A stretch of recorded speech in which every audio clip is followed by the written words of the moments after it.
But you just welcome me for 5 minutes. Good evening, ladies and gentlemen. As you know, the Bangalore Science Forum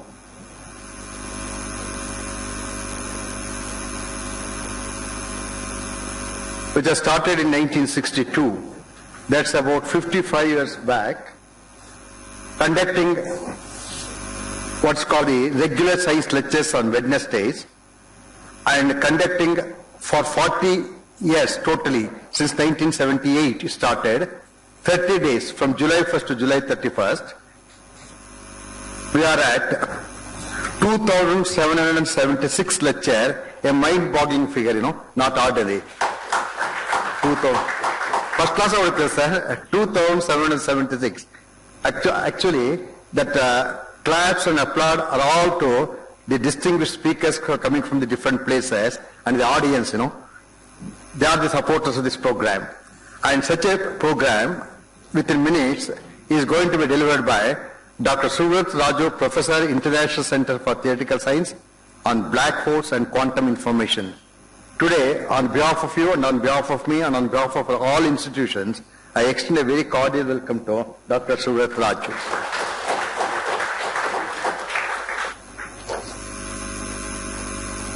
He is a faculty member at the International Center for Theoretical Sciences at the Tata Institute of Fundamental Research.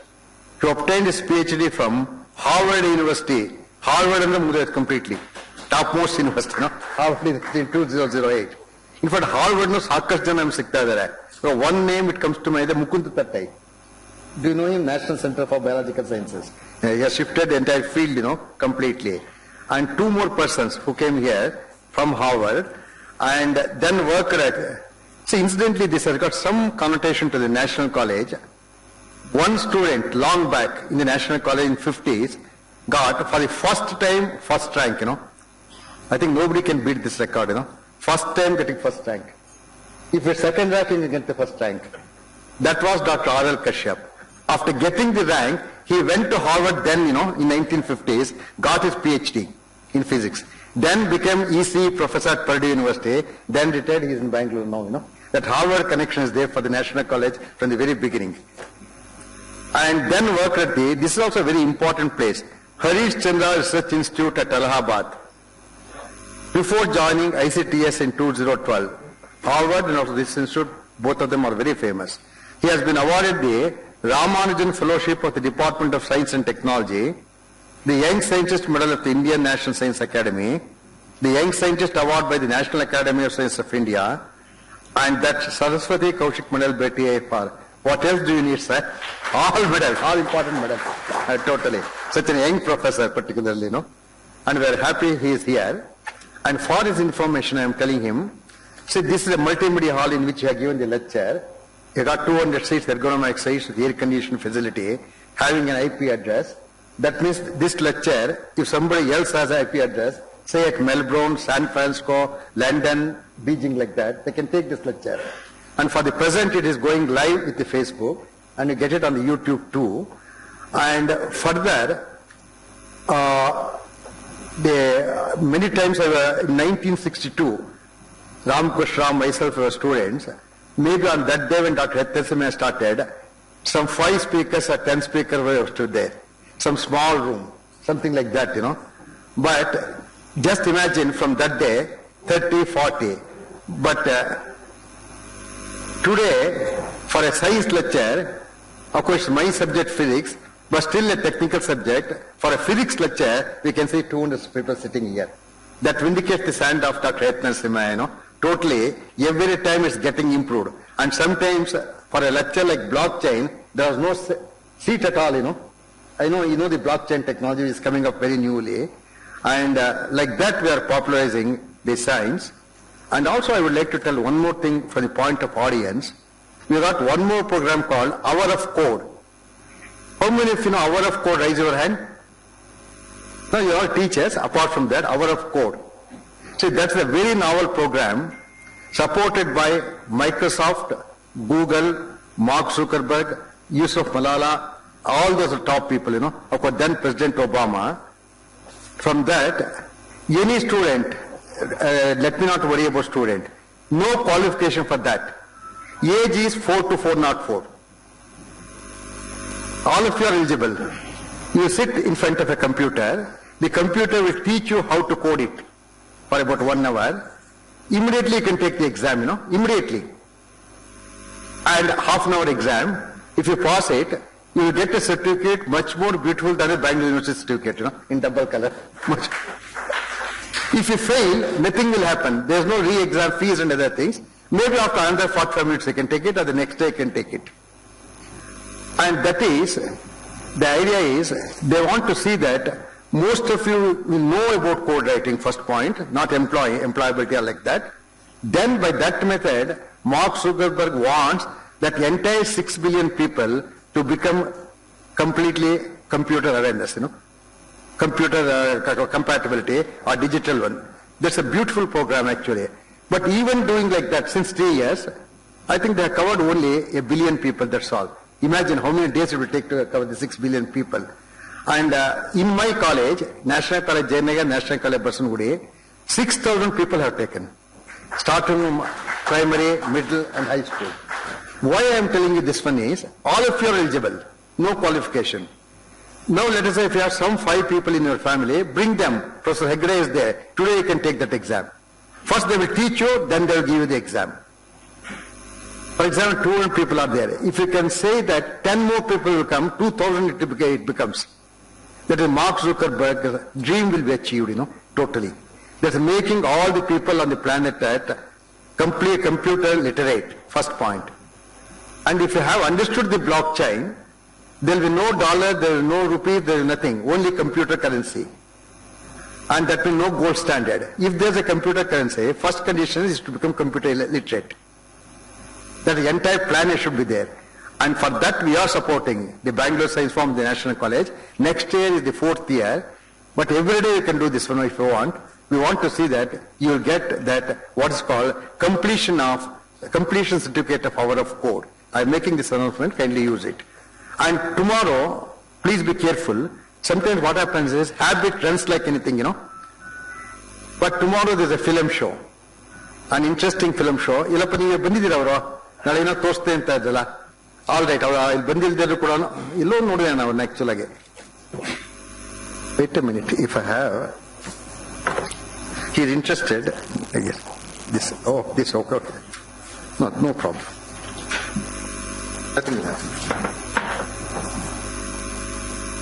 I think he gave me, and that program will be on a film show. Of course, usually coffee and snacks, everything will be there.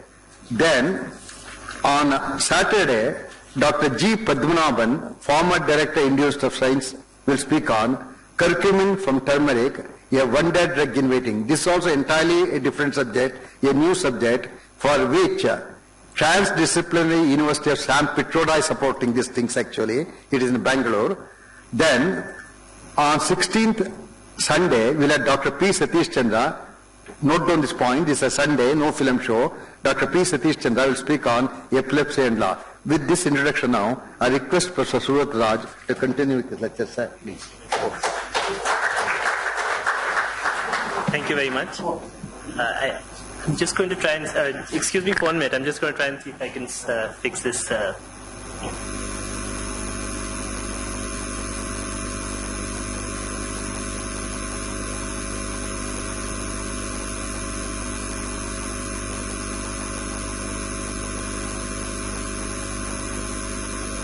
want to make sure the screensaver doesn't come.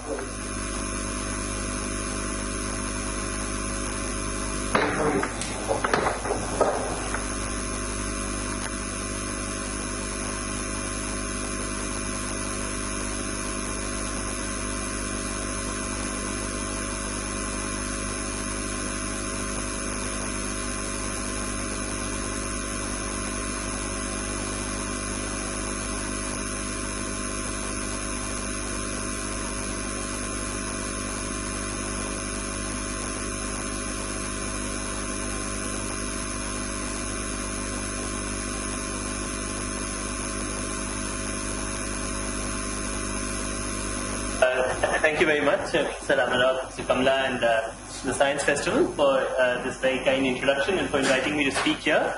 Also, thank you all of you for showing up to hear this somewhat abstruse topic. One more.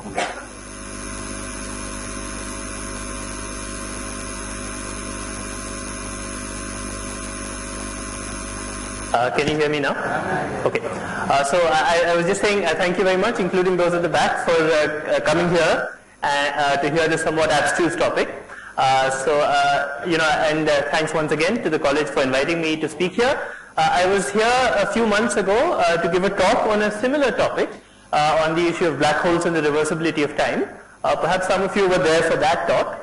So I tried to keep overlap between these two talks to a minimum. But there'll be some overlap, but I tried to structure this talk somewhat differently for those of you who were there for the previous one.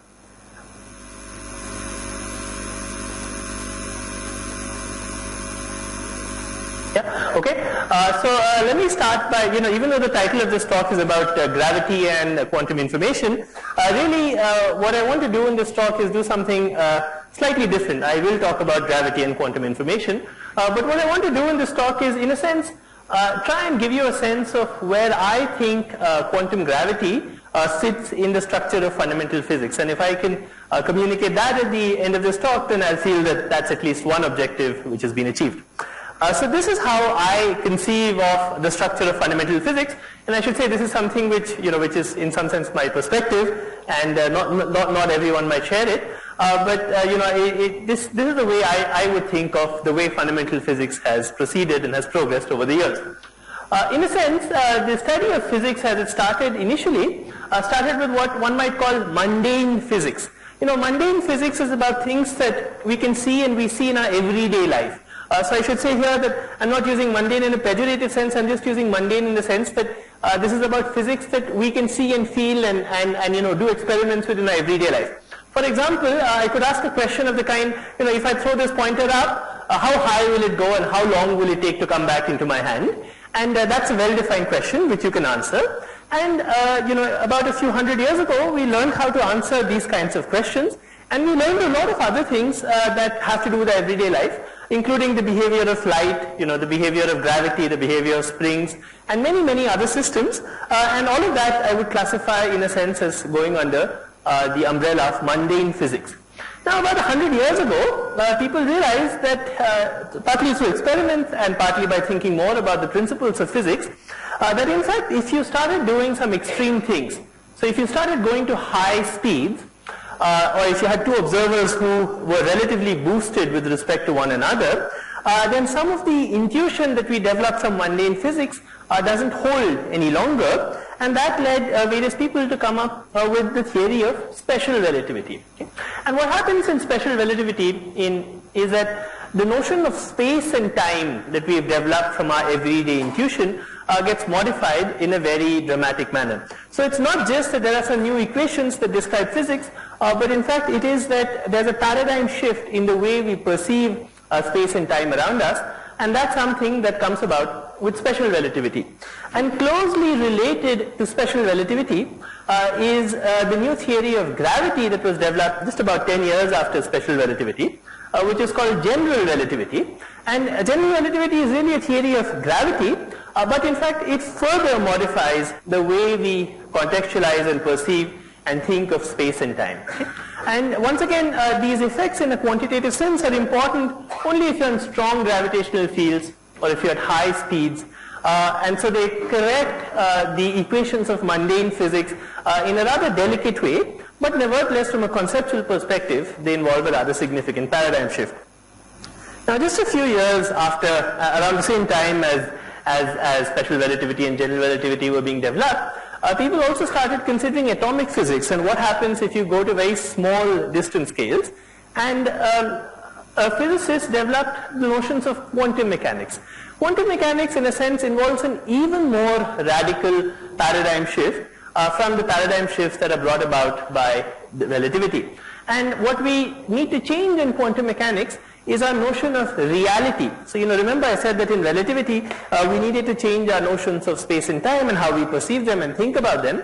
What we need to change when we come to quantum mechanics is a notion of reality really, or what we think is real, and I'll try and describe that in some more detail. And so this describes, sorry. Okay, so I'll try and avoid this happening. There's some. Okay, so what we need to change when we come to quantum mechanics is really the notion of what we think of as reality. And then people started asking, what if you do two of these things together? What if you take very small objects and you boost them to high speeds? And so you can start putting these regimes together, and that formalism was also developed pretty successfully. So you could look at small objects at high fields, and that formalism is called quantum field theory. And that was also developed and applied very successfully. But then one could ask the following question. You see, there's high speeds and strong gravity on this side, and there's what happens to small objects. You could ask, what if you have very small objects in strong gravity? What about the regime in which gravitation and quantum mechanics are both important? And that would be a theory of quantum gravity. And the reason I've put question marks here is because we don't really still have a complete theory of quantum gravity. And this is a question that has vexed theoretical physicists now for several decades, and it's one of the outstanding questions in theoretical fundamental physics, which is how do you develop a theory of quantum gravity.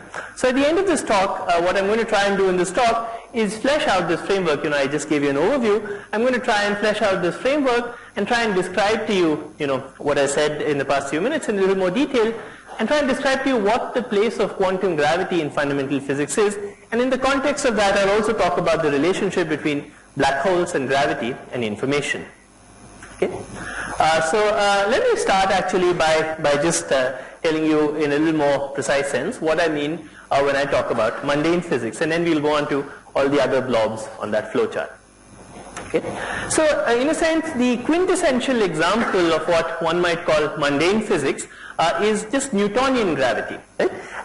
It's in a sense one of the first formulas in physics that was developed, and it was developed now more than 300 years ago. And the statement is very simple, and the way it was developed to understand the dynamics of the solar system.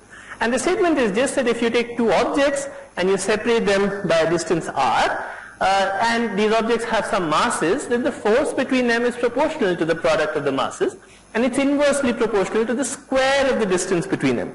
And the square is a rather important thing, because it's something you can directly measure. You can try and separate the objects by twice the original distance, and you can check whether the force goes down by a factor of 1/4. And of course, one has to ask along with this what one means by the force, and by the force one means the mass into the acceleration, and then this leads to some differential equations that you can solve in a well-defined way. And these differential equations actually were solved and successfully predicted the dynamics of the solar system. So this in some sense was the first success of classical physics. It was a very remarkable success, and in fact a lot of the reputation of physics as this exact science and as this very successful science in a sense derives from the early studies of gravity. Okay? And I should say once again that I say this is mundane physics, but this mundane physics is really something that's very, very important in our lives. Every day nowadays, and we hear of the successes of ISRO, for example. But really, the physics that the physicists at ISRO are using is just, very accurate versions of Newtonian and other classical effects. They are not using, or they usually in most situations, if you're trying to look at rockets and satellites, you don't, except in very rare cases, need to look at relativistic effects. Okay, so what you're generally trying to understand is just the dynamics of Newtonian gravity. And the same Newtonian gravity explains not only how the Earth goes around the Sun, even though that's what it was developed for, but it also explains how the Moon goes around the Earth. And the same Newtonian gravity is also successful in answering questions like the question I started with at the beginning, which is, if I throw this up, how long will it take to come down? And in fact, all of these things are things you can compute by means of Newtonian gravity. And of course, there's a lot more that goes into classical physics, including the dynamics of electrodynamics and light, which I'll come to in a minute. But one important thing I want to say is that this thing that I'm calling mundane physics is a very broad umbrella. It's something we understand. It's something that our intuition is designed to appreciate. It's something that, in a sense, our brains have evolved to understand the notions of space and time and force that go into mundane physics. These are things that we understand naturally, and these are very, very useful and very, very successful concepts. Okay, but now people realized about 100 years ago that even though these were very, very successful concepts, there was still something that was lacking in them. And the thing that was lacking came from a study of certain aspects of classical physics which had to do with the dynamics of electromagnetic waves and of light. And one of the principles people discovered, so Lorentz and Poincaré largely discovered, and then Einstein later did some more work on it, even though he's often given the majority of the credit. It was really these two people who discovered that there's a very important physical principle which you should apply to make physics simple, and that's the principle of relativity. And one of the important aspects of the principle of relativity is that if you take two observers, then the speed of light remains the same for two observers who are moving at some constant speed with respect to one another. Now this is actually a very dramatic and a radical statement if you think about it. That's because if you're standing on the ground and you see a car pass by you with some speed, and you think of another observer who's also going in a car at some speed, then the car has some speed with respect to this observer on the ground, but with respect to the second observer who's moving in another car which is going at the same speed, the relative speed of the first car is 0, right? So they have no relative speed in between them. But what these people discovered was that light doesn't behave in this manner. Okay? If you look at the speed of light that you would measure and the speed of light that somebody going in a very fast car would measure, or in a very fast rocket would measure, would in fact be exactly the same. Okay? And this simple principle, when elaborated and when thought about, led to this rather vast and interesting structure, which is the structure of relativity. And as I said, one of the things that relativity forces you to do is it forces you to modify some rather cherished notions that we've developed from our mundane intuitions. And one of these cherished notions, for example, is a notion of simultaneity. So to think about this, you need to think about two observers, one of whom is standing on the ground. Okay, so this is my stick figure who's standing on the ground. And this person has two clocks. And this person on the ground has synchronized these clocks. Okay, so this person thinks that these clocks are ticking at the same rate. When this clock ticks 1 second, at exactly the same time, this clock also ticks 1 second. Okay, so this person has synchronized these clocks to great, great accuracy. But then you have somebody else who's going on a very, very, very fast train. Okay, of course, this is a thought experiment. But you have somebody else who's going on a very, very fast train. And one of the things that the theory of special relativity tells us is that even though the ticks of these two clocks appear simultaneous to this observer, if these clocks are spatially separated, then these two ticks will not appear simultaneous to this observer. Okay? So that's a very dramatic change from our conception of time in mundane physics. Okay? So as I said, relativity forced us to change our notions of space and time, and this is one dramatic illustration of that. Okay. But, when people began to think more, they realized that relativity didn't just force you to change your notions of space and time, it would also force you to change your notions of dynamics. So in particular, you could think of, remember I told you that the force between these two, the sun and the earth, was proportional to the product of their masses and inversely proportional to the square of the distance between them. But now imagine that some huge giant, some giant from an extraterrestrial civilization came and this huge giant pushed the sun. Okay? Now this huge giant came and pushed the sun a little bit. You could ask, when will the earth know that the sun has moved? Now if you take Newton's law literally, then you would imagine that the distance between the earth and the sun would change instantaneously. And because the distance between the earth and the sun would change, the force on earth due to the sun would change. And therefore, when this giant moved the sun, we would know immediately that the sun had moved. Okay?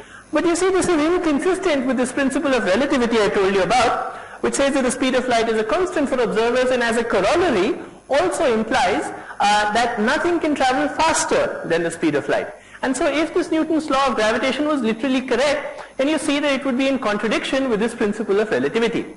And therefore, physicists had to modify not only their notions of space and time, but also the dynamical laws that they had developed, including the dynamical law of Newtonian gravity. Okay? And when they modified that, they had to make an even more dramatic change to their picturization of space and time. And what they started saying instead, and as I said again, this is a paradigm shift, the paradigm shift they came up with was to say, in fact, you shouldn't think of the sun and the earth as exerting a force on each other. Rather, you should think of the sun and the earth as living in a fabric of space-time. Okay? So you should think of the sun and the earth both living in a fabric of space-time, and what happens here is that the sun, by virtue of its mass, bends this fabric of space-time, and then the earth goes around in an orbit around the sun, not because it finds that there is a force that the sun is exerting on it, but rather because these elliptical orbits are the natural trajectories to take in this warped fabric. Okay? So you see, the language we use to now describe simple gravitational physics becomes very different in general relativity, and as I said, general relativity was brought about because you had to make Newtonian gravity consistent with special relativity. And the language we use is completely different. We are not saying that there's a force between two objects and one object is therefore, there's a centripetal force and therefore one object is going around the other. I should emphasize that this is not only a question of some pictures. There are very precise equations that were developed to set this up. In fact, some of the earlier pictures that I mentioned already were thought of by Riemann, but then really David Hilbert was the one who first wrote down these equations. Einstein also did some work on them, did a lot of work on them, but David Hilbert was the one who first wrote down these equations, and there are some precise equations that tell you, given some matter, the matter, this mass comes into this thing in the right hand side, it's generalized to something called a stress energy tensor, and given some matter, you can compute what the geometry of the space-time is. Okay? And then given the geometry of the space-time, you can compute how the matter would move in it.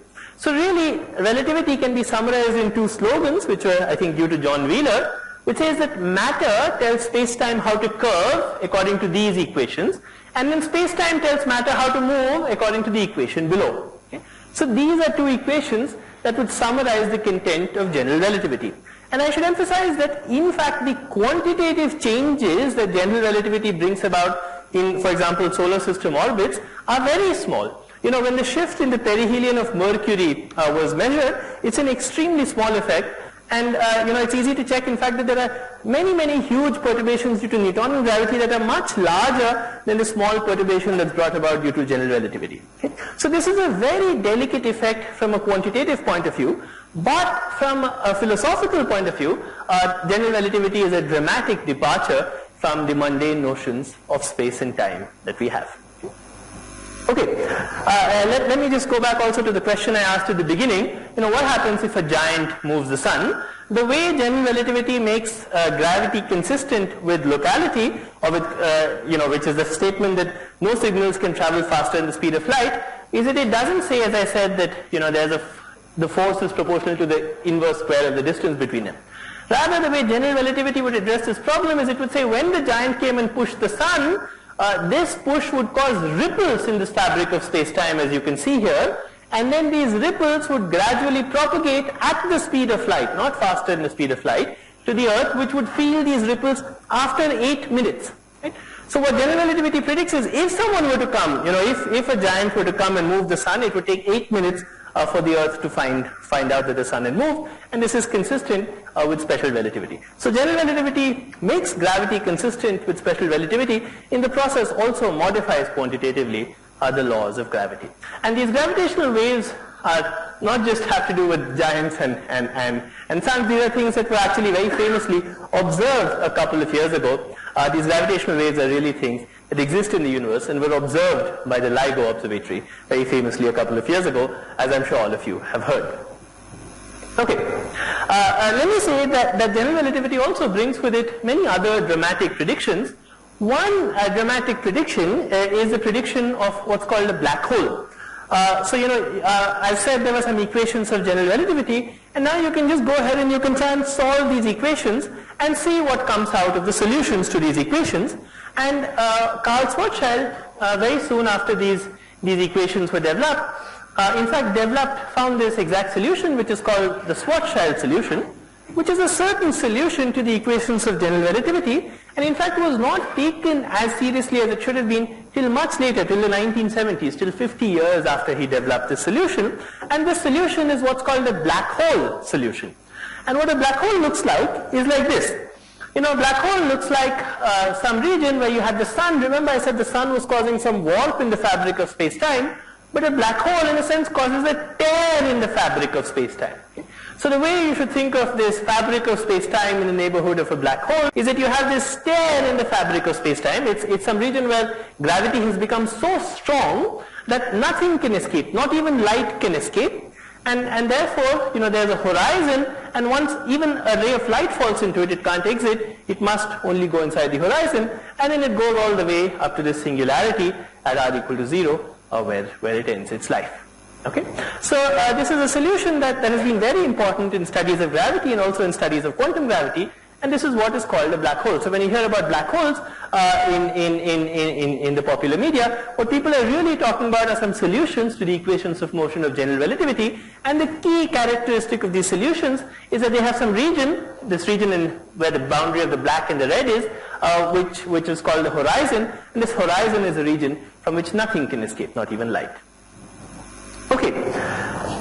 So now I said to you that in this whole notion of in this outline, the superstructure of fundamental physics that I showed you, there was mundane physics, which I covered in the beginning, and then there was relativity, and now I want to come to an even more dramatic entry in this register, which is the notion of quantum mechanics. Okay, so let me try and describe that to you. And then at the end, we'll try and tie all of these different threads together. By the way, I should say that the way I've structured this talk, there's a lot of separate, there are a lot of separate ideas which I'm trying to introduce you to. So in fact, the stuff I said about relativity is largely unrelated to the stuff I'll say about quantum mechanics, although I'll tie them together later. But one important consequence of this is that if you've been sleeping for some time, you can always wake up at any point in the talk and then start paying attention. So you'll follow the talk from there onwards. So you can wake up now and follow the bit about quantum mechanics, even if you got lost in the bit about relativity. Okay. So quantum mechanics was developed in the 20s and the 30s, and it was developed by Bohr. There are many people who are associated with this. There was Bohr and Schrödinger and Heisenberg and Dirac and many others, too many others to list on this slide, but there are many people who were associated with this. And the key thing, remember I said that all of these things came with some paradigm shift in the way we view the world, and the key thing that quantum mechanics forces you to modify is it forces you to modify a notion of what is real, what is real in the universe. And the most dramatic illustration of this is what's called Schrödinger's cat. Okay? So Schrödinger's cat is the following statement. It's a state in quantum mechanics. It's a state, it's very hard to make the state with real cats, but as I'll describe in a minute, you can do it with other systems. But it's a state in quantum mechanics where you have what's called a superposition of a cat being alive and a cat being dead. Okay? So now, in everyday life, you would think that this is not something that's possible. How can you have a cat being alive, both alive and both dead? What quantum mechanics tells you is that you can have a state of this kind, and what this means in practical terms, what this means is, if you try and measure and try and see whether the cat is alive or the cat is dead, then with probability half, you will find that the cat is alive, and with probability half, you will find that the cat is dead. Okay? And this is a completely probabilistic process. But if you try and ask, is the cat really alive or is the cat really dead, then there is no answer to that question. The answer to the question is the cat is both alive and dead. It's in a superposition of being alive and being dead. Okay? And of course, that's something that's completely antithetical to our usual mundane notions of reality. Right? We think this bottle is either here or the bottle is here. But in quantum mechanics, you can have a situation where the bottle is both here and here. It's in a superposition of being here and being here. Now the reason we don't observe these very funny effects in everyday life is because, for large objects, it's very hard to prepare these kinds of states. These kinds of states, in a sense, tend to decohere very fast. That's the technical way of saying it. But the statement to remember is that it's very hard to prepare these kinds of states. Although there is this very nice series of books called Mr. Tompkins, written by, and this Mr. Tompkins series of books tries to explain what would happen if these quantum effects started appearing in real life. If in real life, if for mundane objects, if for everyday objects, you started having these superpositions, how life would be completely different from the way it is. Okay? So therefore, quantum mechanics is very explicitly not mundane physics. It's not something we see, But it is indeed true that at the microscopic levels, sometimes things can be of this kind. So if you take, for example, an electron, which is actually a more realistic example, you can indeed have, so electrons have what's called a spin. Okay? So their spin can be aligned with the z-axis. They have a spin, and one simple way to think about it for the purpose of this talk is just to think of this bottle spinning, and you think of the axis of rotation. So this bottle can spin this way, or it can spin this way. Right? And if it's spinning this way, then I'll say it's spin up, and if it's spinning this way, I'll say it's spin down. And you can think of electrons also as having a microscopic spin, and the spin can be either spin up, in which case it's aligned with the z-axis, or it can be spin down, in which case it's aligned with the negative z-axis. Okay? And the electron is a two-state system. And like the Schrödinger's cat, you can genuinely create superpositions of the electron, which are a superposition of being spin up and spin down. And what this means is that if you were to measure the spin of the electron, then with probability half, you would find that the electron had spin up, and with probability half, you would find that the electron had spin down. But if you try and ask, really, is this electron in either a spin up state or a spin down state? There's no answer to that. The answer to that is that this is the wave function, and if you do a measurement, I can tell you the probabilities, but the notion of reality that you have has to get modified. Okay? So this, I can't emphasize how strong a departure this is from our notion of reality, and this is not a mystical notion. This is really a very, very, very well-tested experimental theory, which tells us that at a microscopic level, the notion of reality that we have is different, and you can have electrons in superpositions of states like this. Now this is actually very important for the notion of quantum information. That was in the title of this talk, and let me try and describe why. Okay. So now instead of one electron, let me take two electrons. Okay, so here's electron 1 and here's electron 2. Now these two electrons, you can check, can be in 4 possible states, right? They can both have spin up, or this can have spin up, this can have down, this can have down, this can have down, this can have down, this can have up, or both can have down, right? So it looks like you have 4 possible states. But you can do something else. You can again create a superposition of these states of the electron, just like we did for the one electron state. And now you can get a superposition of the following kind. When the first electron has up, the second electron has down, and then there's another possible situation, which is when the first electron is down, the second electron is up. Okay? This kind of superposition is what's called an entangled state. It's called an entangled state because you see the spins of these two electrons are correlated, and there's no way to think of these two electrons as being independent systems. Okay?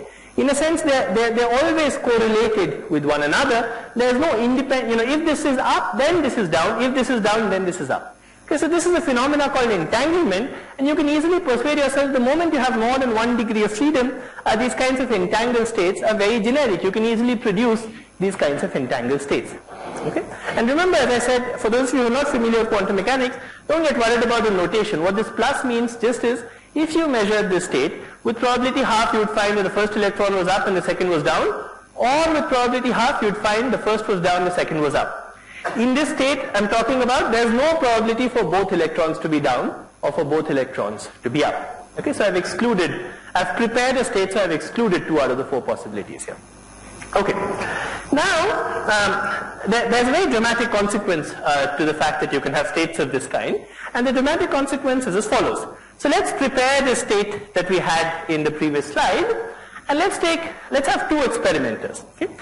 So let's take 2 experimenters who have these 2 electrons, and then they take, each of them, they have these electrons, they prepare them in the state, and then each of them takes one of these electrons, and one of them stays on Earth, and the other takes 1 electron, and this other person goes to Mars. Okay? So they have this 2 electron system, it's prepared in the state, and one of them goes to Earth, the other goes to Mars, and then they measure their systems. Okay? So this person measures whether this electron is spin up or spin down, and then this person also makes an analogous measurement. When you do that, you find the following dramatic prediction of quantum mechanics, which is when these 2 people, one of them went to Earth and the other went to Mars, make a measurement, when the first person finds that his electron is up, then the second person necessarily finds that his electron is down.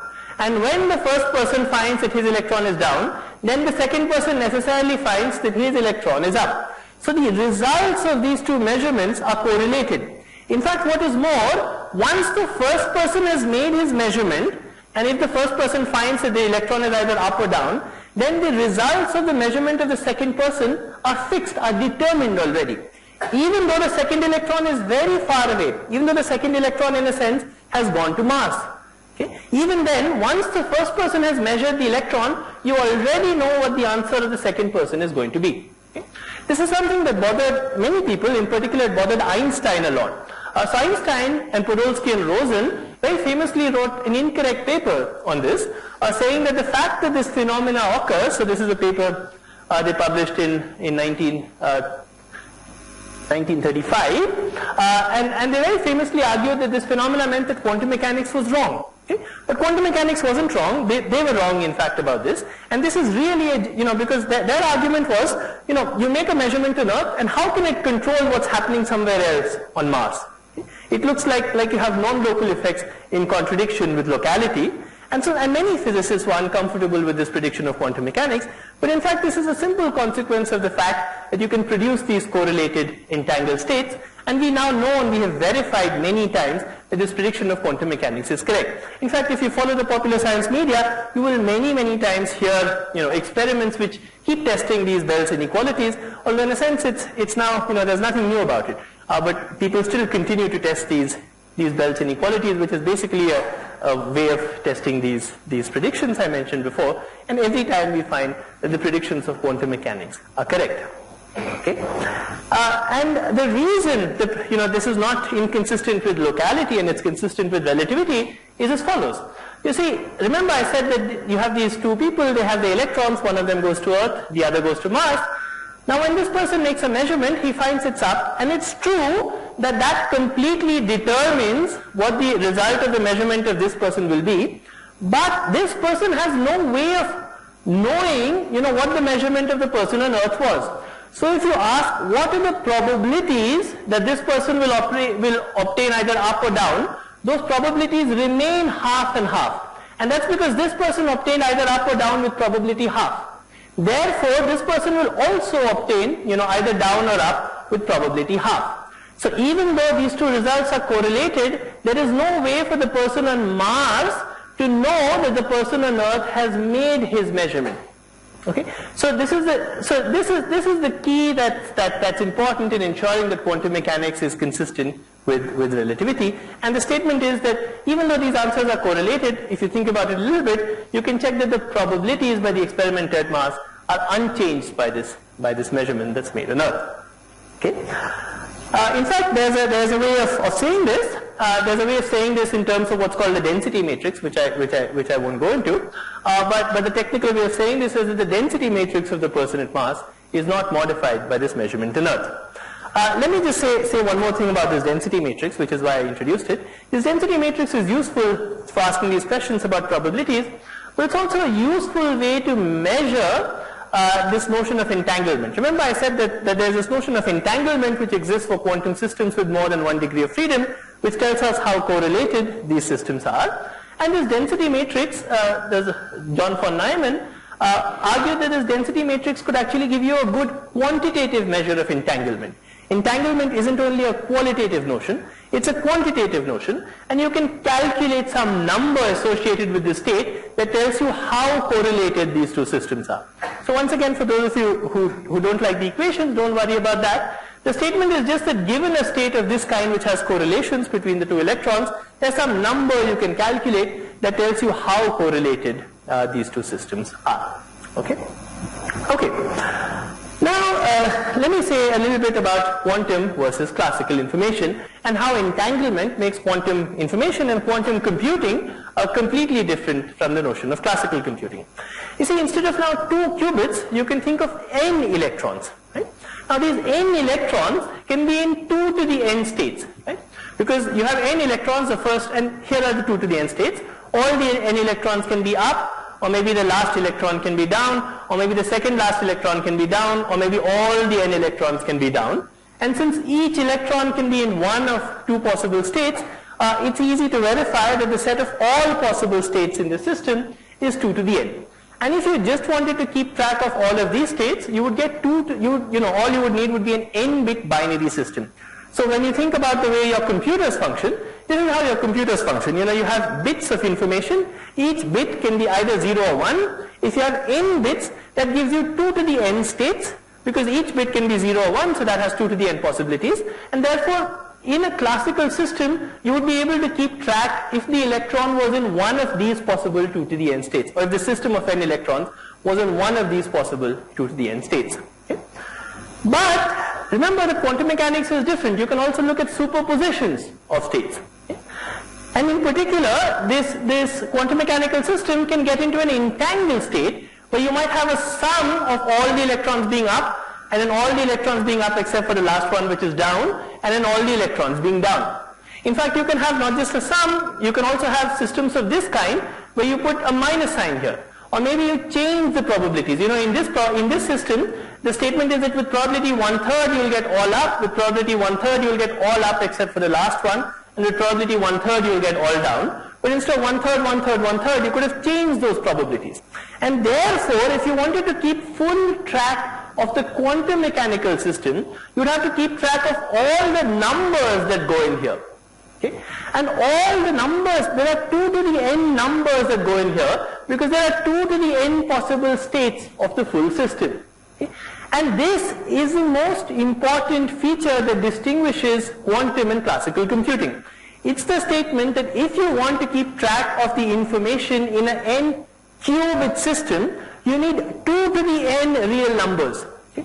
Unlike an n bit system, right, where you just need n binary numbers, here you need 2 to the n coefficients to keep track of the information that lives in an n qubit system. Okay? And that's why quantum computers are completely different from classical computers, because with n qubits you can do a lot more, you can do exponentially more than you can do with n bits. And the reason for this is as follows. It's because the number of states of n qubits is much larger than the number of states of n bits. For n bits, you can only be in pure states. Okay? You can be in this or this or this. You can't be in these superpositions where you have some probability of being in this, or some probability of being in this, or some probability of being in this. Okay? And that's why quantum information is completely different from classical information. Okay, so now let me say a little bit about how you start putting these regimes together. So I talked about mundane physics and relativity and quantum mechanics, and now I'll start asking, what happens if you start putting these regimes together? One way in which you can put these regimes together is you can start asking what happens if you have particles which are very small, okay, and then you crash them together. Okay, if there's a take missing here, if you take very small but very fast moving particles and you crash them into one another, and you can start what would happen in this situation. And for this you need to combine the predictions of quantum mechanics with the predictions of special relativity. Okay? And in fact, this is a phenomena that doesn't require you to have any dramatic paradigm shifts like the kind you had for quantum mechanics and for relativity. This is a formalism called quantum field theory, which was developed again by many people: Feynman, Schwinger, Tomonoga, Dyson, some of the people who are associated with this. But really it's just a question of systematically applying the principles of relativity and quantum mechanics, and it leads to a formalism called quantum field theory. And this formalism of quantum field theory is very useful. It's what you use in particle accelerators. You see, when you try and discover physics using particle accelerators, this is the kind of experiment you do. You take two protons, you take two proton beams, and you crash them to each other at very, very high energies. And this is what is done at this very famous Large Hadron Collider, which is in the France-Switzerland border, which many of you might have heard of. So this is a picture of the CERN, and this is a picture of this huge ring, which is 27 kilometers in radius, which straddles the border between France and Switzerland. And in this ring, they do these experiments where you take very small objects, but which are very fast moving, and you crash them into one another, and then you need this phenomena of quantum, you need this formalism of quantum field theory to understand what will come about. Okay, now I'm not going to say much about quantum field theory, but let me just try and say one thing that we learn from quantum field theory. And this is just simple algebra, and it's something useful to keep in mind whenever you think about fundamental physics. The statement is that if you want to probe a distance delta x, if you want to probe a small distance by crashing particles into one another, then you need at least an energy, okay, which goes inversely with delta x. Okay? So if you want to probe very small distances, you need very high energies. Okay? And the reason for that is that when you crash particles into one another, these particles have a de Broglie wavelength. And this de Broglie wavelength becomes smaller as you increase the momentum or the energy of these particles. And therefore, if you want to resolve physics at very small distances, you need these particles to have very small de Broglie wavelengths, and this requires you to accelerate these particles a lot. So there's an inverse relation between, why is this shaking? So there's an inverse relation between the distance that you can probe and the energy that you have. So in particular, you might have heard that this Large Hadron Collider, the picture I showed you previously, can go up to energies of order 13 tera electron volts, which are very, very high energies compared to what we encounter for fundamental particles in everyday life. And this tells you that this Large Hadron Collider can probe distances of up to 10 to the minus 19 meters, okay, but not smaller than that. Okay? And this is one thing that we learn from quantum field theory. Okay, now let me say a little bit now about quantum gravity, and I'll use the fact I just mentioned when I come to that. So why is it that quantum gravity is so hard? There are many reasons why quantum gravity is so hard and why we don't have a theory for quantum gravity. Okay? Before I go there, let me just try and say, so far I've talked about stuff that we understand very well. I'll now talk about stuff that we don't understand very well. And I'm going to come to this part about quantum gravity, and let me try and explain why it is that we don't have a good theory of quantum gravity. Why is it that we can't put together quantum mechanics, which I talked about here, and general relativity, which was a theory of gravity. Okay? So I'm going to try and explain in heuristic terms why it is that quantum gravity is so difficult to build a theory of. So here's one reason that quantum gravity is difficult to build a theory of. It's the fact that remember that the attraction between two particles in gravity is controlled by the product of the masses between them. In fact, you can check that in quantum mechanics as well. If you take two particles and they're interacting gravitationally, and you ask what is the strength of quantum effects as compared to classical effects. Okay, that's a well-defined question you can ask. You can ask how important are quantum effects as compared to classical effects. So as I said, in mundane physics, for example, they are not important if you do these kinds of experiments. But you could ask, if you did a particle physics experiment like this Large Hadron Collider, how important are quantum effects compared to classical effects? That ratio is controlled by some number, I'll call that number G, and that number turns out to be proportional to the product of the energies of these two particles. Okay? Multiplied by some constant, this is the Newton's constant, this is the Planck constant, and this is speed of light. But basically the thing you need to remember is this number goes like the square of the product of the energies of these two particles. Okay? So in particular, if you wanted to probe very small distances, remember I said that to probe small distances you need high energies. That's one thing we learned from quantum field theory. If you wanted to probe very small distances, then you could ask, how important would quantum gravity effects become? And you can check that if you wanted to probe distances that was smaller than 10 to the minus 33 centimeters, okay, then quantum gravity effects would become very important, and gravity would become strongly coupled. Okay.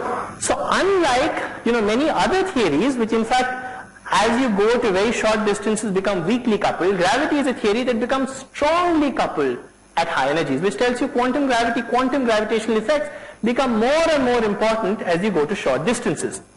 So, this distance, I should emphasize, is much smaller than the distance we are probing at current particle accelerators. But if you wanted to understand physics at very short distances, then gravity has a property which is different from that of other quantum field theories, and that property is that it tends to become very strongly coupled. So while if you're at very large distances, gravity is a very weak force.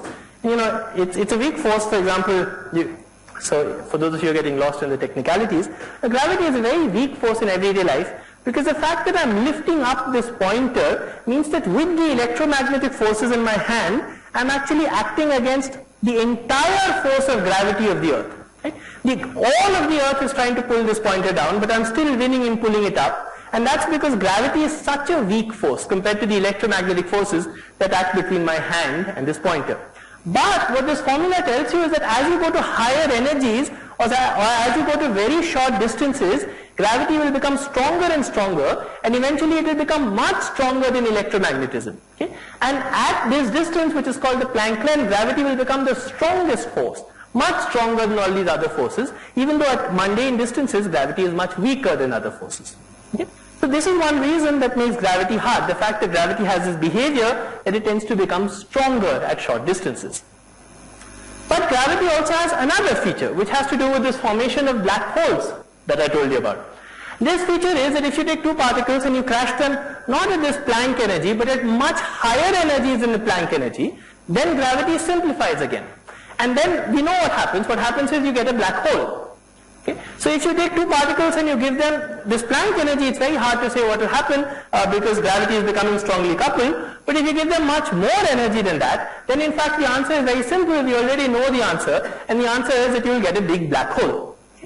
So gravity has these funny features. First, it behaves differently from other forces in that it tends to become stronger at short distances, but once you go to very high energies, then gravity again becomes a simple force. Okay? So really, the question is as follows. Can you find any theory which does the following? It correctly reproduces Newtonian gravity at large distances. The mysterious force of quantum gravity that acts on the screen makes it vibrate. but the question is, you want to find any theory that can interpolate between these three regimes. Okay? It correctly gives you Newtonian gravity, the force between the sun and the earth for mundane kinds of experiments. It correctly gives you the strong coupling and correctly explains what that is when you go to the Planck scale. And it correctly reproduces the physics of black holes when you go to very, very high energies. So really what you want is some theory of gravity that will correctly interpolate between all these three regimes. This is some prediction of just mundane physics. This is a prediction of quantum field theory, the fact that it becomes strongly coupled at the Planck scale, and this is just a prediction of general relativity. Now when you first see this as a graduate student, I have to say that when I was first a PhD student and I said, this is the problem of quantum gravity, I said, what's the big deal? Let's just sit down and write some theory that will do this. It may or may not be the theory of the real world, but we'll just write down a theory that will have these properties. If someone tells you, find some theory to explain some phenomena, you can always come up with a dozen theories. Right? Whether or not that's the correct theory is a different question. But if someone says, find a theory to explain why something happened, I can always give you some reason. Right? And so I thought, when you first see this, you say, you have to find a theory which has these three properties. So we'll just write down a theory of quantum gravity. But that turns out to be remarkably hard. It turns out to be very hard to try and construct a theory that has these properties and doesn't have some other very bad internal inconsistency.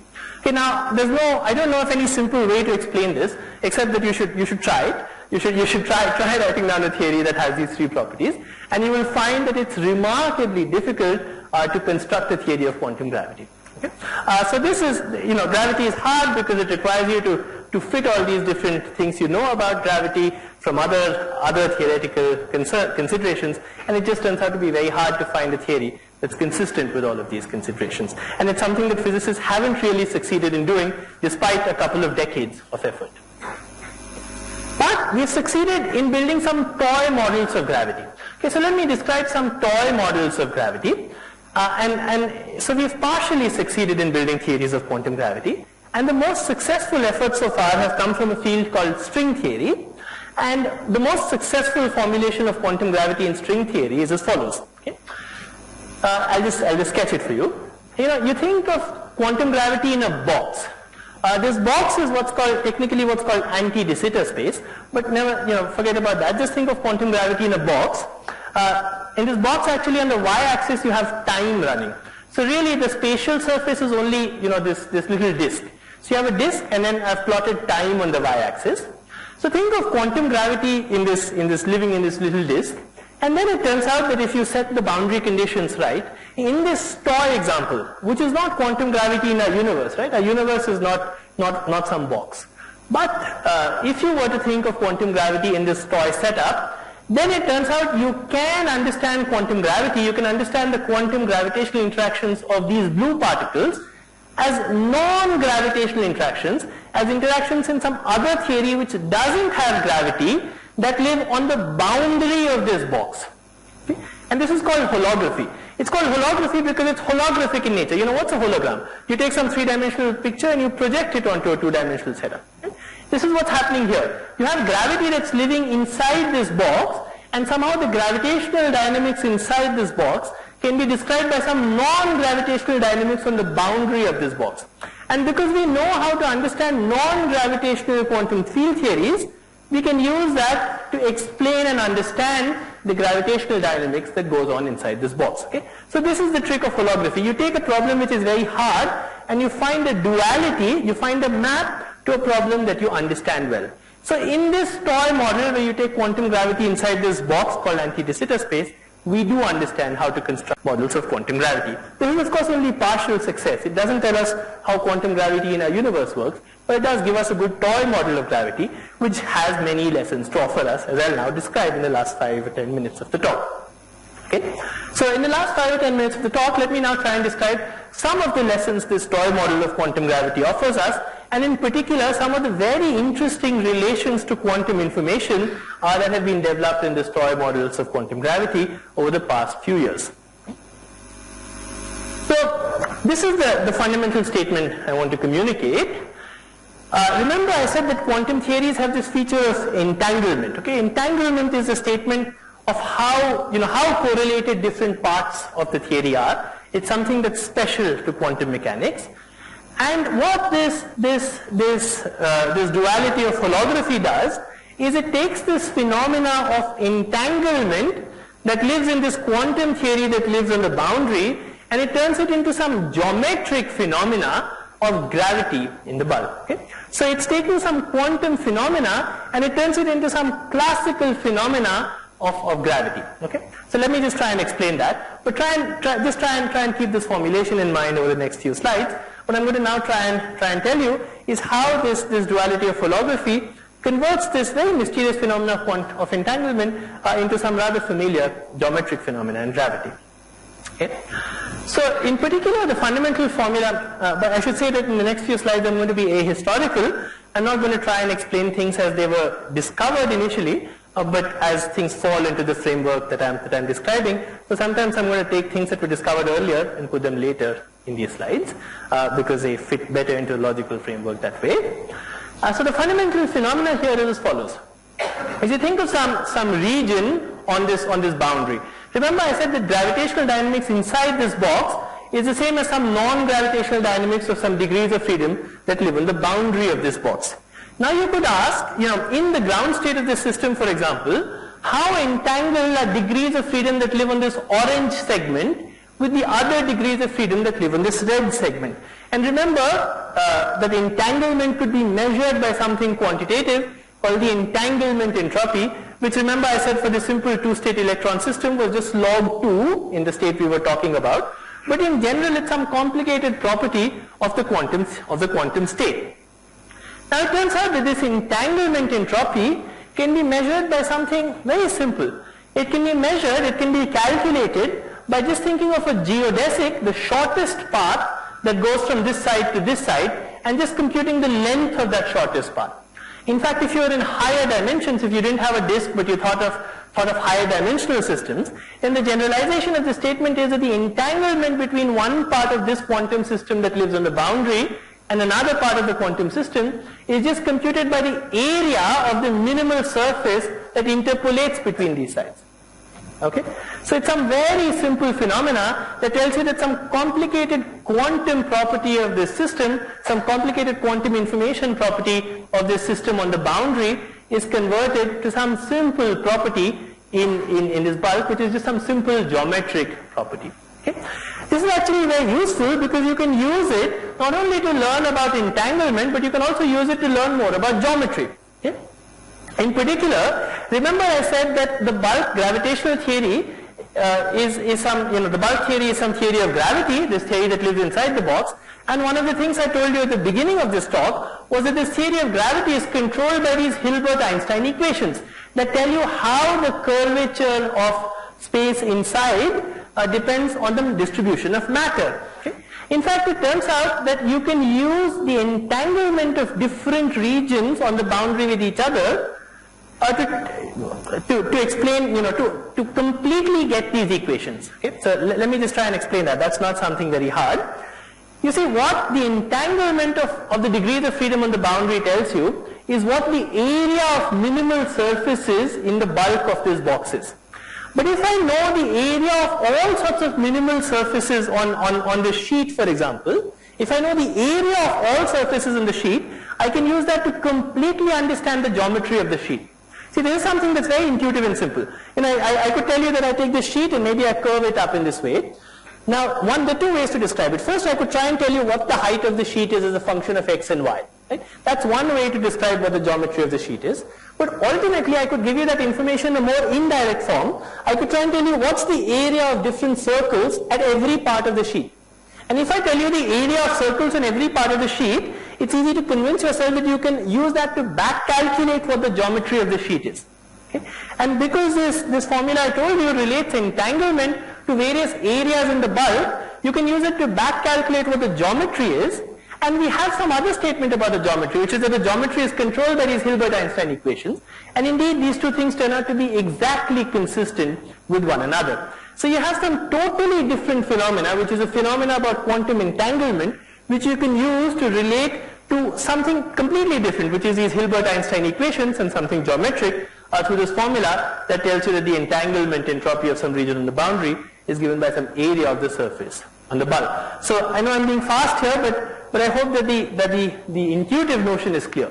Now the intuitive notion is just that you have some quantum quantity, it relates it to some notion of the area, and the area is related to geometry, and geometry is controlled by the equations of general relativity, and all these things are consistent together. Okay. Now in fact you can find even more dramatic examples by using entanglement to understand the bulk. For example, you could try and construct different kinds of quantum states of this non-gravitational system on the boundary. One thing you could do is you could take two copies of this non-gravitational system and you could entangle them together in some particular way. This particular way is something that's familiar to condensed matter physicists and statistical physicists. It's called a thermofield state. But it's some particular kind of superposition of states. Remember I said entanglement has to do with taking superpositions of states. So if you take a particular kind of superposition, you can ask what is the kind of geometry you get in the bulk. And the kind of geometry you get in the bulk is something very exotic. It's a geometry which has two sides. Both of these sides are cut off by some box, and then there's a wormhole in between them. Okay, so you get two regions of space, both of which look much like the space that we see around us, and then there's a wormhole that connects these two regions of space. Okay? Here's another way to understand this. You have this left region of space, which is one of these regions. You have this right region of space, which you can think of this region. And this picture is showing you a cross-section at a given instant of time of what this geometry looks like. And what this geometry looks like is that there's a left region, which is like our universe. There's a right region, which is like another universe. You have these two universes. And then in between them, you have a wormhole, which connects these two universes. It's actually very important that the wormhole doesn't actually let you travel from one universe to the other universe. And that's because if you try to travel between one universe to the other universe, this wormhole kind of closes up and crushes you. You can see that on this diagram where time is drawn on the y-axis, and that's because the boundary of these wormholes are light rays. So anybody who travels has to travel slower than the speed of light, which in this diagram means traveling on an angle which is less than 45 degrees. And so anybody who tries to actually use this wormhole, you see this wormhole open up, and you think, I'll jump in and I'll see what's on the other side of the wormhole. But in fact, you never reach the other side of the wormhole. Rather, what happens is you get crushed as the wormhole closes up in this singularity, which is drawn by red here. Okay, so you get these very exotic geometric phenomena, and these very exotic geometric phenomena have to do with some structure of entanglement in states of this kind. Okay. So I once again, for those of you, I'm not expecting all of you to get the details.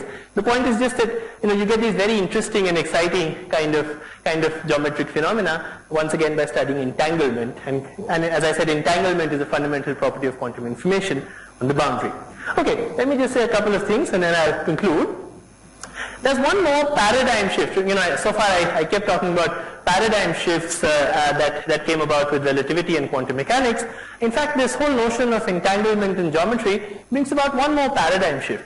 And the paradigm shift it brings about, it's something I also spoke about in the last talk for those of you who are here, is that it tells you that, so far we've been talking about this fabric of space-time, but if it's really true that physics is holographic, that somehow the dynamics of this fabric of space-time can be described by something on the boundary, then in fact it can't really be that this fabric is continuous. And the reason for that is that you see that the total number of degrees of freedom in this gravitational theory that I was talking about are entirely described by some degrees of freedom that live on the boundary. And therefore the total number of distinct degrees of freedom can't really scale with the area of this fabric, but must scale like its perimeter.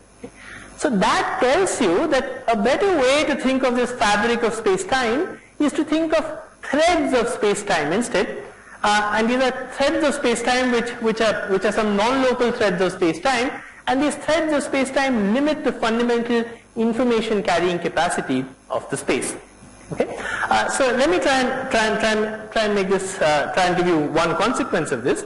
You see, one consequence of the fact, if you were to say that the fabric of space-time is made up of a large number of threads, is as follows.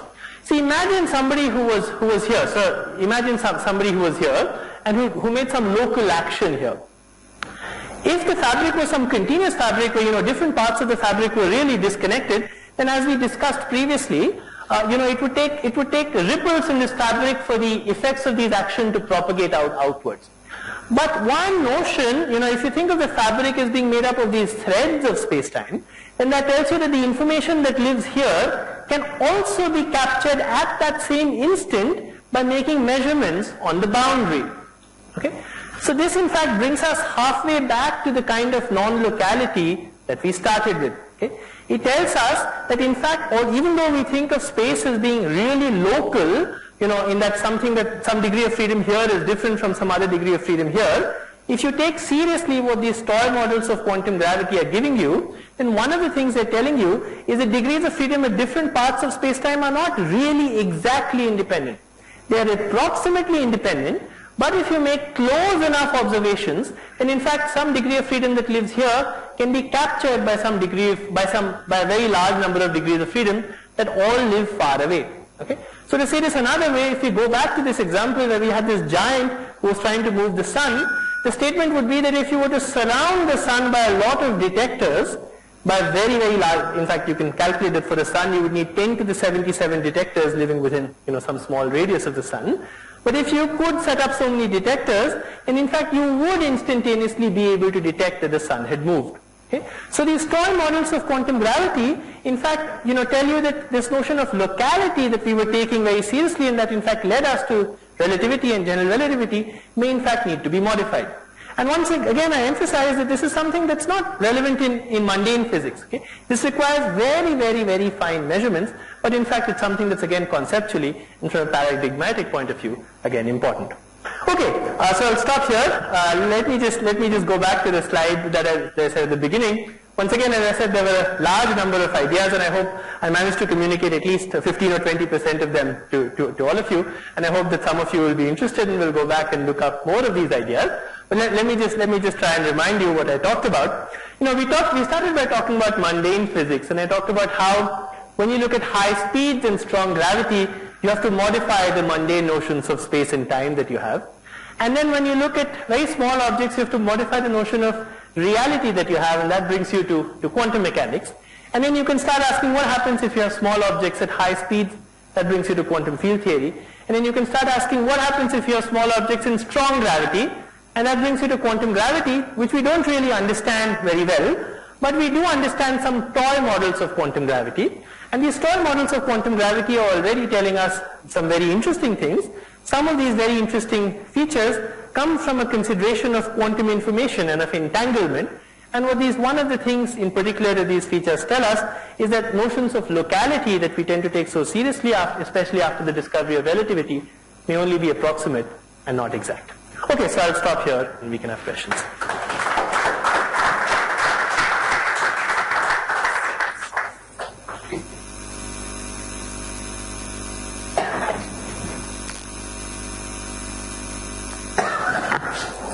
Excuse me, please sit down for a minute or two. Please do sit down. You heard a wonderful lecture?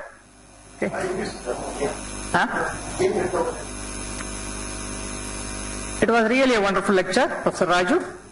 Even though you started saying the lecture is an obtuse subject and obtuse topic, you were successful in making it acute. At superficial level, you covered classical physics, quantum mechanics, relativity, and quantum gravity. I mean, the physics of macro and micro world. The profound concepts of quantum physics, just like quantum entanglement and other, were explained in a very simple and elegant way. It was inspiring lecture, and it was a beautiful lecture as well. I thank you on behalf of the Bangalore Science Forum and on behalf of all of us here. Now, the session is open to question and answer.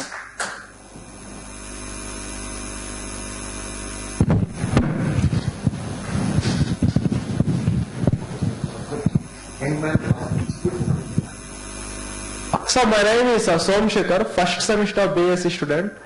We consider the universe as three-dimensional space, isn't it?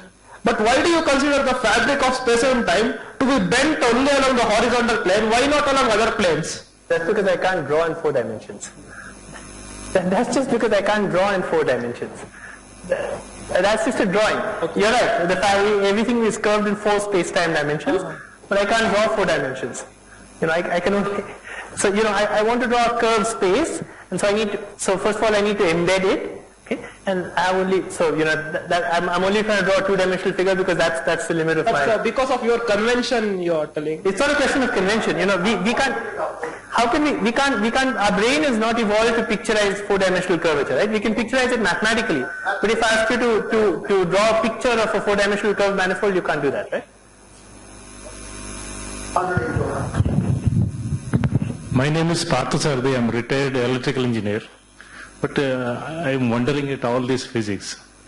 I am not much enlightened, but I have some basic doubts. So what is this unified theory Einstein was telling? That is number one. Number two, this entanglement looks like something like a consciousness, no? If this is one spin of one electron is done, something on the Mars is getting affected. But the person on the Mars will not know whether the experiment is really done or not. That's what you are telling, no? Not quite, but please go on. I'll answer the questions together. Thank you. Okay, so the unified theory, let me say at first, this was a project that Einstein had at the beginning where he was trying to put together, gravity and electromagnetism and all sorts of things in terms of some unified classical theory. He was trying to put them on the same footing and trying to make many, electromagnetism and other forces also appear as geometric forces the way gravity is. That's not a project that's really gone anywhere. So that project was never taken up very seriously by the rest of the theoretical physics community. Now, at some point in this study of quantum gravity, people thought that quantum gravity would give you some theory of everything, which would predict everything, and that project in a sense has also not succeeded. So unified theories I tend not to take very seriously, even though you will hear talk about that a lot. But really we have these different physical phenomena. We have electromagnetism, we have the strong and the weak forces, we have gravity, and we need to understand these forces and their quantum mechanics separately. And of course, once you have a theory of all of them, you can put it together, and that, if you like, would be a unified theory. Just like you can have a theory of light and the weak and the strong force. But there's nothing mystical about it. It's not that this unified theory is the only theory that the universe could have been, or that somehow mathematical consistency picks out this only theory. So that project is not a project I have a lot of sympathy for. The other thing, entanglement has nothing to do with consciousness. Really the statement is that the person who lives on Mars has with him one electron. The real way to describe that electron is in terms of a density matrix, because that electron is not in a pure state. That density matrix is actually unchanged by the experiment that the person makes on Earth. Okay? So it's not really that the electron here is affected. It's not that the electron on Mars is affected by what happens on Earth. It's true that the result of the experiment on Earth and the result of the experiment on Mars are correlated, but that's not because the experiment on Earth in some way affects the experiment on Mars. And in fact, to the contrary, the experiment on Earth does not exert any physical influence on the electron in Mars. Nevertheless, it's true that these things are correlated. And that requires us to indeed think about reality in a different way, to think about these wave functions and density matrices, but there's no physical effect that's propagating from Earth to Mars. I hope that answers your question. So, thank you for the wonderful lecture. I have a question. When some matter is sucked into the black hole, is crushed to zero, what happens to the energy of that matter? Or it gets added to the energy of the black hole. If you throw something into a black hole, you add to the mass of the black hole. So if you take the sun, it has some mass, which is 2 into 10 to the 30 kg. If you throw some more stuff to it, you'll get a bigger black hole. In these LIGO experiments which saw this black hole merger, this is what happened. You had two black holes of different masses, they merged and they made a bigger black hole. So total mass is the sum of the masses. So I am Arvind, I'm studying first PUC, and my doubt is,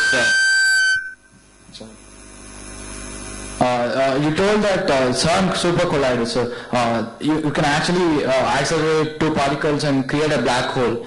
No, I didn't say that. No, like when you collide two particles, there is a black hole created,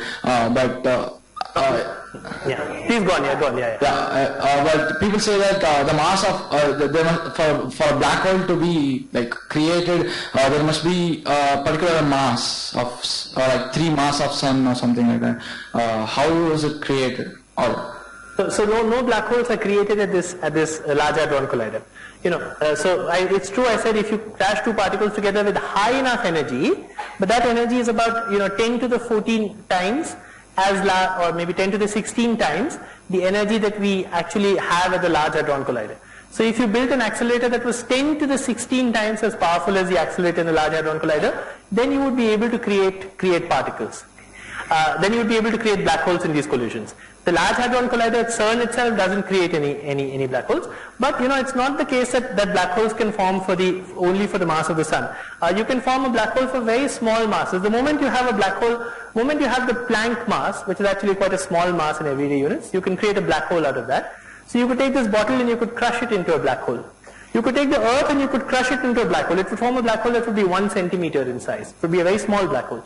You have to take all the Earth and crush it, but you would get a small black hole. So, the smallest mass at which black hole forms is quite small. It's a Planck mass, it's not, the 3 times the mass of the sun is much, much larger. You can form black holes with small masses. The thing is that if you really wanted to form a black hole in an experiment, you'd have to take two particles and you'd have to bring them that close together. You see, you could in principle form a black hole out of the Earth, but to do so you would have to crush the Earth to within 1 centimeter. The forces that are required for that are huge. That's why if you really wanted a particle accelerator to create black holes, you would have to create very high energies so that two particles would approach within the distance of their Schwarzschild radius. Now they would be localized within that distance. But that would require something much bigger than the Large Hadron Collider. Have two more doubts. Yeah, okay. What is the black hole information paradox theory, sir? It's that the two-dimensional print is upon the surface of a black hole, and when the black hole emits Hawking radiations, the information is let out. I didn't understand it. So I talked about that in my last talk, a couple of months ago. But the black hole information paradox is indeed the statement that once black hole form, if you add quantum effects, then black holes slowly evaporate, and it looks like the final answer that you get is thermal. But it's not really a paradox if you think about it very closely. It's the phenomena of thermalization that you see happening in many other systems. If you take for example gas in this room, and you give it some, you take some red gas here and some green gas somewhere else. You wait for some time, they'll mix, okay? And then you won't be able to distinguish it'll look like the final state you have doesn't have information about the initial state that you started with. Actually, I'll give you a simpler example. You could drop some stone into this water. It would create some ripples, but after some time it would settle down completely. So it would look like this process is irreversible because you don't know what is the speed with which the stone fell in, because you have dissipation. So stone is now just settled, and whether you threw the stone in at 1 meter per second or at 10 meters per second, the final state looks the same. And this looks like it's in violation of the reversibility of physics, but it's not really, because if you keep track of all the atoms and everything, the information is always stored in that. So things look like they're dissipative, but they're never really dissipative at a microscopic level, and it's really the same answer for the black hole information paradox. Hello sir, thank you for an amazing talk, but My question was, when we talk about an anti-de Sitter spatial analysis, on a fundamental scale, don't we again come back to the problem of considering a two-qubit system and separating it to measure the non-local effects, and the problem of making measurements and forcing a certain outcome. So in this case, let's assume we're on the Earth, we're making our measurements, we have this model, and we're building upon that on a very firm mathematical footing, but we don't have anybody else on Mars to corroborate the same. So when you talk about the inferences that we obtain from a formalism of mathematics, which is a very subtle difference from what the truth actually may be, how exactly do we corroborate all these theories? So I talked about many theories. The one about measurements has been corroborated in many experiments. You don't have to go to Mars to do it, right? The Mars was an extreme example. You could take 2 bits and you could separate them by the length of this room, and you could still do this experiment. The experiments that test this prediction of quantum mechanics are called tests of Bell's inequalities. Okay? So if you can, and there are many experiments that have tested Bell's inequalities, which tell you there's a fundamental difference between classical and quantum predictions. And these experiments have been done. They're very easy to do. I can describe them for you. It's really some version of this experiment. You take 2 experimenters, you separate them by some distance. One experimenter is allowed to measure along whatever axis, not just the z-axis, and then the other experimenter can also make his or her measurements. And you can check that the predictions of quantum mechanics are correct. So these experiments are not so difficult to, they're difficult to set up from an experimental point of view, but they've been done many times. So same for the experiment, same for everything I said about relativity and general relativity. These are things that have been verified in many setups. For example, general relativity has been verified very well by the recent LIGO discovery. Now, there are some things I said at the end about quantum gravity. For example, the duality, the toy models of quantum gravity that we have. Those toy models of quantum gravity, it's true, are not possible to test experimentally for reasons that I explained some time back. If you wanted to test them experimentally, you would need energies and forces that you can't attain with current technology. But let me say the reason we are interested in these toy models of quantum gravity nevertheless is also something I mentioned in the talk. It's the fact that these toy models of quantum gravity give us for the first time at least one mathematically consistent theory of quantum gravity. And this is a rather unusual situation. You see, usually we have many mathematically consistent theories, and then we can ask which one is the correct one, and you can check that using experiments. In this situation of quantum gravity, we have so far, with all our ingenuity, been able to find only one consistent model of quantum gravity, which comes from string theory and is this model of holography. And that's the reason we take it seriously. If tomorrow many other people were to come and find 20 different models of quantum gravity, all of which gave different predictions, then we wouldn't take these physical effects seriously. But it's the fact that because we are finding only one model, that we believe that in some sense the other things that we know very well, such as quantum mechanics, such as general relativity, such as quantum field theory, are also leading us towards certain predictions. This is not something that's so unusual also. For example, the Higgs boson that was discovered at the particle accelerator at CERN. It's something that in a sense people knew and expected for 50 years. Because from other things they expected that this prediction would come true. The same with these gravitational waves that were discovered by LIGO. Because the theory was so well developed, we were not surprised that these gravitational waves existed, in a sense. So, often you have some experiments, and based on that you can make an inference, and you take that inference seriously even if you can't check it directly, because it's based on other experiments that you have done. Alright, so despite the paradigm shifts, we can safely assume that these mathematical theories will hold even at such an advanced level. Well, I don't know what such an... as I said, there are many parts of these theories, such as quantum mechanics and GR, which we've tested very well, and these are rather robust predictions that are coming out of trying to put those parts together. So now, it could be that we are missing something, of course, that's always possible, but the reason we take them seriously and we think about them more is because, you're putting together things that you understand well, so you're making an inference. Now, one minute. I know large number of questions are there, but always you support a young lady, You want to ask her? 1 minute. After this question, I will close the session, but these people will come to a dais and ask you the question, Okay. Last. Thank you. Very good talk. Even though I don't have background in physics, I was able to comprehend most of the things that you explained. So I have a very simple doubt, since we are at the brink of space exploration and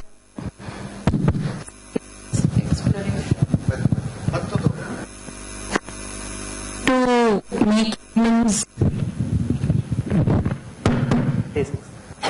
space exploration. Yes, and trying to make humans an interplanetary species. This is again coming to talk about black holes. So since first is how do we detect black holes in space? Because we've just seen it in movies where they show a spaceship going in and then coming out through the other end. Obviously not, which is very hypothetical. And how do we prevent black holes, coming in the way of space exploration? Because we're launching rockets right, left, and center, and so that's my question. So the way we detect black holes is actually an interesting thing. It's one of the things that astrophysicists spend a lot of time on. One of the ways before this LIGO discovery of black holes was to look at their accretion disk. What happens is you can't see a black hole directly because no light escapes it, right? So you can't see it directly. But what can happen is you can see a lot of objects, a lot of stars circling something, and you don't see that something inside. But then you infer that when they're circling, they must be orbiting some central mass. And sometimes some of these, and so from that orbit, you can try and calculate what the size of that central mass is. And if that's smaller than some amount, then you believe that it's a black hole. Okay? Because you know that once the mass is squeezed to smaller than the Schwarzschild radius, it has to be a black hole. So the way you infer the existence of black holes astrophysically is really by looking at the accretion disk and by looking at matter around them. So, you might have also charged particles that are falling into the black hole, and as they fall in, they emit radiation. You can capture that radiation, and using that you can discern various parameters of the black hole. Now, the LIGO experiments gave us a different way to look at black holes, because in LIGO they look at black hole mergers and they look directly at the gravity waves that are being emitted from these black hole mergers. They're not looking at electromagnetic waves that are being emitted by accretion disks, and so that's one more way you can detect black holes. So we have various ways now of detecting the presence of black holes. But black holes are not really that dense. If you were to throw something in, if you were to launch some rocket in the galaxy, well, first of all, we have so far not even managed to go anywhere near our solar system. Space is really immense. Okay, and if you launch a rocket somewhere in the galaxy, the chance that it will fall into a black hole is really very small. You should remember, one thing I think about when you think of this is, there was this Malaysian Airlines plane that fell into the ocean. Okay, and all the king's horses and all the king's men, all these countries together are not able to find it. They're not able to find it because the ocean floor is immense. You have a big plane, it falls on the ocean, and the ocean is really very big. And even if you look very hard, the plane is like a needle in a haystack. It's very hard to find. The galaxy and the universe are much, much bigger.